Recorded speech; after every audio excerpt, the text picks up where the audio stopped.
Hello everyone and welcome back to my channel.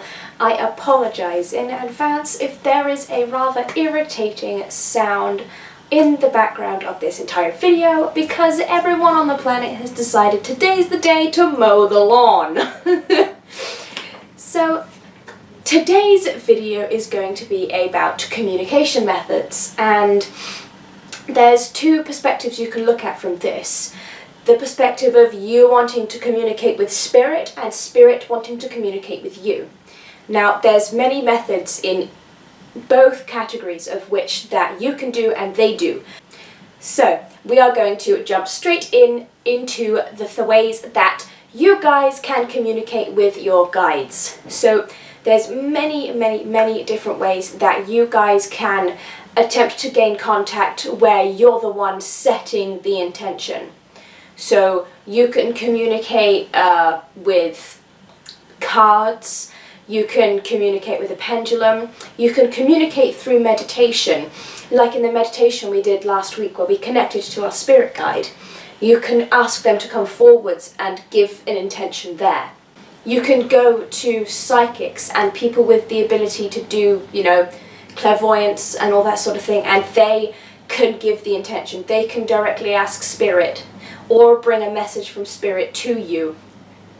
As well as, on top of that, you can just ask for a sign. You can ask verbally or inside your headspace. You can just sit there in silence and you can just sit there and go, if you're really here, give me a sign today. And you have to be careful when you do ask for these things because a lot of the signs they give you will be extremely small. And then there are the ways of which they try to communicate with you. There are so many ways they try to send you subtle messages, and they are the ones trying to send the intent to you. For example, the one that I tend to tell people to keep an eye out for a lot is your dreams. Now, I, as a person, don't really remember much in the way of any dreams, but when I do remember them, weird although they may be, they have some underlying message of which I am supposed to receive. And there are dreams that I have had when I was really small that I still remember to this day simply because of the messages in them. And if you want to know about that, let me know and I'll make an experiences video for you guys to tell you about some of the experiences I've had. You must also look out for things like synchronicities, how you may have had a thought about something and then someone suggests it, or how you seem to be in the right place at the right time for certain people, and all that sort of thing happens. Another huge one I tell people to constantly keep an eye out for is numbers. Numbers are extremely important because they all have an absolutely crazy meaning. So here are the meanings of some numbers. So 0 is femininity, the womb, utility and wholeness, because it's a complete round shape. Number 1 is masculine. It represents leadership, strength, self-discovery and empowerment. 2 is duality, balance and opposites, because you have yin and yang, day and night, sky, earth, water, fire, opposites, the 2s. 3 is the Trinity. It connects with luck, intuition, and the 3s, so mind, body, spirit, Father, Son, and the Holy Ghost, all of that sort of thing. It marks the Trinity. 4 is representation of being grounded. It's being present in the now. It represents the 4 seasons, the 4 elements, the 4 corners of the earth. And then you have 5, which is change, freedom, the 5 senses, new things and pleasure. You have 6, which is representative of the caretaker, and that comes with intuition, the 6th sense, the balance of spiritual and earthly realms. And then you've got number 7, which is for awakening, truth, understanding, synchronicities and luck. And then you have number 8, which is representation of infinity, prosperity, abundance, inner strength, and to reap what you sow. 9 is for representations of your higher purpose, enlightenment, fulfillment, and your higher being.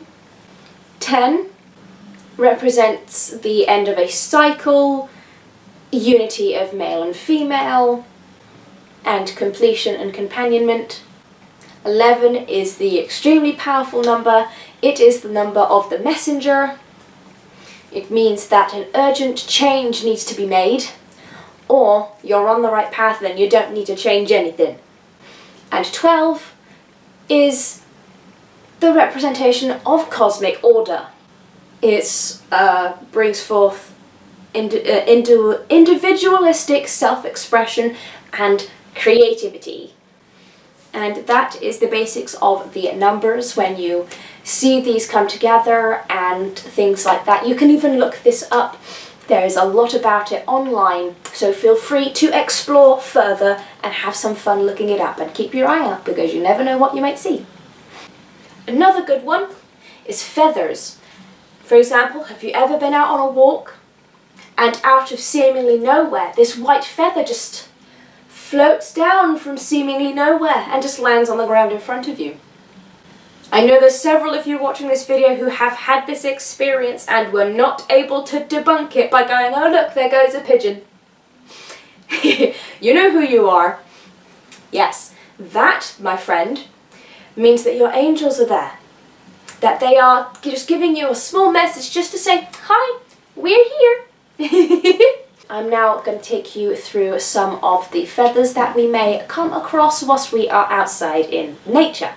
So, for example, we have the black feather, and the black feather is telling you that your angels are protecting your energy for spiritual awakening. So be prepared for that.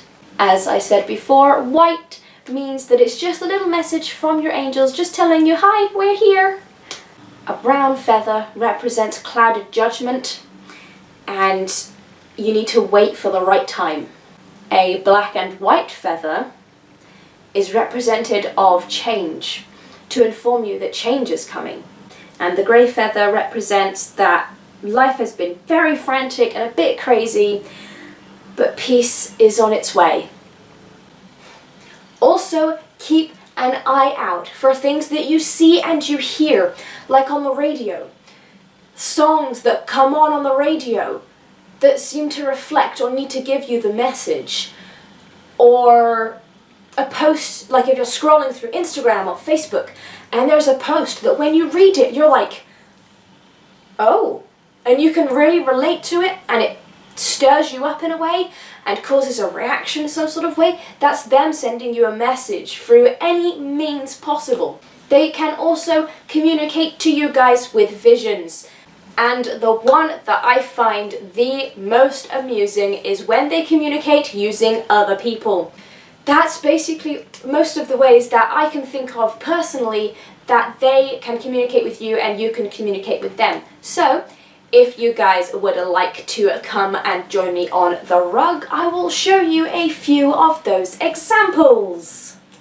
Here are a few examples as to some of the things I have that I use to communicate. So here we have my favorite pack of basically angel tarot cards or angel oracle cards. And here we have the classic tarot cards. And then here we have 2 of my pendulums. We are now going to explore the art of a pendulum. So we are going to get out my favorite little baby here. Now this is my favorite pendulum. It is a clear quartz pendulum, main piece of the pendulum, and then it has a gemstone going down it for each of the chakras. Isn't it beautiful? There's a story as to where this came from, but I'm not going to bore you guys with this now. And that, my friends, concludes my video. I would like to thank you all so much for being here with me today, and I hope you enjoyed. If you have anything you want to say, any questions, or if you've experienced any of this, please leave it down in the comments below and I will get back to you, because I love hearing from you guys and hearing your experiences. It really spurs me on. So I hope after this video you're going to be keeping your eyes and ears and mind peeled for all of these signs that Spirit is trying to give you. And I hope that maybe you'll dip your toe in to try and communicate with them too, because they are sat there waiting and they are ready to listen and answer your questions. So again, thank you all so much for joining me, and I hope you have a wonderful rest of your day and a wonderful rest of your week, and I will see you soon. Bye!